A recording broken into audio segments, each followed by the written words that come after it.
again guys, welcome again sa ating continuous sa pagpahayag tungkol sa pitong tatak na pangitain ni Juan. Ito ay vision ni Juan. So, yung tatlong pangitain ni Juan, ito ay na makikita natin sa pahayag 6 verse 5, nakalagay siya hanggang verse 5 hanggang verse 6. So, nakalagay siya. Sinira ng kordero ang pangatlong tatak at naririnig kong sinabi ng pangatlong nilalang na buhay, halika. Isang kabayong itim ang nakita ko, may tatak na timbangan, ang sakay nito. May narinig akong wari isang tinig buhat sa kinaroroonan ng apat na nilalang na buhay. Ang sabi, isang takal na trigo lamang ang mabibili ng sahod na maghapong paggawa at 3 takal na sibada lamang ang mabibili ng gayon ding halaga. Ngunit huwag tinsalain ang langis ng olibo at ang alak. So yung pangatlong tatak na sinira ni Lord ng ating Panginoon ay ito siya ay nagpapahiwatig ng tagutom. Totoo yun. Sa ngayong panahon, ang maraming nagugutom, marami halos ang sahod hindi magkasya sa kanyang pamumuhay. Talagang napakahirap na yung buhay na ito. Ngunit inilagay niya na huwag sirain ang langis ng olibo at ang alak nito. Kung maalaala ninyo guys na ang olibo ay isa sa pinakapaboritong bundok na laging pinupuntahan ni Jesus na mayroong mga olibo. Mayroong olibo, isang halaman na inihambing ni Juan din sa mga tao na mabuti at hindi mabuti. Yung olibo ay isang puno na kumbaga mayor na mabuting tao at yung hindi mabuti yung mga ordinaryong sanga.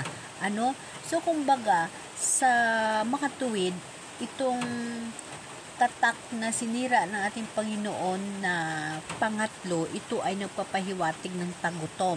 So nararanasan na natin guys ang tagutom, na ang sahod ng isang tao guys sa ngayong panganahon hindi nga magkasya sa kanyang pangangailangan sa kanyang pamamahay. Ngunit pag ikaw ay isang olibo, ibig sabihin olibong pinili at maka-Diyos, nanampalataya sa Diyos, hindi ka magugutom. Hindi ka kukulangin. Totoo yun guys. Isa rin ako sa mga tinatawag na nanampalataya sa mahal na Diyos at nakaranas ng tinatawag na hirap, tagutom na halos hindi magkasya ang sahod. Ngunit hindi ako natatakot guys. Alam niyo kung bakit? Kahit kulang yung sahod ko, ultimo lang yung sahod ko, kumasya sa amin. Example ko guys, ako ay isang nanay, 4 ng aking anak, nag-aaral ang aking mga anak. Ang sahod mong kukunti, napakasya ko yun. Dahil na ang Diyos ay nagpro-provide ng mga pangangailangan ko dahil hindi ako bumitiw sa Kanya. Hindi ako naglayo sa mahal na Diyos. Kaya kahit anong hirap sa buhay, nalalagpasan ko. Kaya ganun ang pahiwatig sa tatak na ikatlo na sinira ng Diyos na sa ngayon ay nararanasan natin sa buhay. Ngayon mismo, itong mga panahon, ang gutom, ang taghirap, nandyan Again guys, inuulit ko, ang sahod ng isang tao halos hindi na magkasya sa pangangailangan niya. Ito na yung mga propesiya na nakalagay at sinulat na mangyayari sa mundo. Nangyayari na nga Ngunit, iyon lahat ay hindi mo mararanasan kung ang Diyos ay nasa sayo. So guys, ang mahal na Diyos nasa sayo. Nasa puso mo ang mahal na Diyos. Ang Diyos ay kasama mo araw-araw. Huwag kang magbitiw sa Kanya. Siya ang lagi mong isama, siya ang i-priority mo sa buhay. Dahil ang lahat na pangangailangan mo para sa Kanya ay napakadali. Dahil ikaw ay pinili niyang anak. Dahil ikaw ay nagtiwala sa Kanya at namumuhay ka ayon sa Kanyang kagustuhan. Ang mga tao guys, nanampalataya sa Diyos at namumuhay kasama ang Diyos, maliniso ang tagipusoon, malinis ang iniisip, walang galit, walang inggit, at wala kahit anong bahid na kasamaan sa puso. Yes, lahat to tayo makasasala. Lahat to tayo may mga kasalanan bilang tao sa mundo. Kasalanan sa mga sariling gawa natin, kasalanan mula pa sa mga magulang natin, kasalanan sa mga pag-iisip, kasalanan ho dahil namumuhay tayo dito sa mundo. Marami hong kasalanan na nangyayari ho sa buhay natin. Ngunit alam nyo na pinapatawad na tayo ng mahal na Diyos dahil ho siya ay nagpalansang sa cross upang tubusin ang mga kasalanan na yon. Isa lamang ang inaantay ng mahal na Diyos, huwag kang mananatili na gumawa ng kasalanan. Manumbalik ka sa Kanya at iasa mo ang buhay mo sa Kanya. Ang lahat-lahat na sa iyo ay ipaubaya mo sa mahal na Diyos.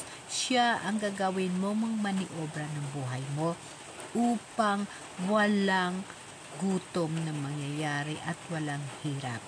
Yun ho ang ikinabubuhay ko, na kahit ako sa blessing na mahal na Diyos, kung ako'y hindi naniniwala sa mahal na Diyos, parang hindi rin ako maniniwala sa manangyayari sa buhay ko. Ngunit naniniwala ako sa mahal na Diyos at buong buhay, buong puso ako naniniwala sa Kanya.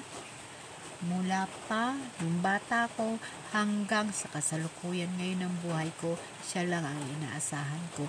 Kaya walang hirap sa buhay ko. Yes, sasabihin ng ibang tao, napakahirap ng buhay niya, nakapahirap ng sitwasyon niya. But guys, sa totoo lang, wala hong hirap sa buhay ko dahil nandyan ho ang mahal na Diyos. Inaasa ko kay Lord ang lahat-lahat sa buhay ko. Ang mga blessing na dumarating na hindi mo alam kung saan nanggagaling. Ang mga pag-provide ng mga pangailangan ko na hindi ko alam kung saan nanggagaling. Yun lahat, guys, si Lord ho ang nagpro-provide dahil umaasa ako sa Kanya. Dahil siya lamang ang inasahan ko sa buhay. Lahat ng mga pangyayari sa buhay, mangyayari. Ngunit pag ikaw, nandyan ang Diyos, at nandyan yung Espiritu ng Diyos sa buhay mo, walang hirap sa buhay mo. Kahit ikaw mismo magugulat sa nangyayari sa buhay mo, kung saan nanggagaling ang mga biyaya na dumarating sa buhay mo. Dahil inaasa mo sa Diyos ang lahat at ang Diyos lamang ang iyong ikinabubuhay. Lahat to yun, providean niya ho, alam niya ang pangangailangan mo at nababasa niya ang isip mo at ang puso mo. Kaya siya mismo ang nagbibigay sa iyo ng talino kung paano mo hahanapin ang pangangailangan mo ayon sa kanyang kagustuhan. Kaya nga guys, hindi ako bibitiw kay Lord. Alam niyo kung bakit? Nandyan yung biyaya. Nandyan lagi siya. Hindi niya ako pinababayaan. Napakasaya ng buhay ko. Step by step, ang hirap, ang trials na lagpasan ko ho. Nagtagumpay ho ako at ngayon, siya na lamang ang ikinabubuhay ko at siya na lamang ang araw-araw na kasama ko sa ganitong paraan. Sana lahat tayo makita natin ang Espiritu ng Diyos. Nandyan lang sa tabi mo. Nandyan lang kasama mo. Siya ang nagagabay sa iyo sa kahit anong gagawin mo. At anuman ang mga plano mo sa buhay, magmanampalataya ka ng totoo sa Diyos dahil siya ang nakakaalam ng dapat gagawin sa buhay mo. Amen.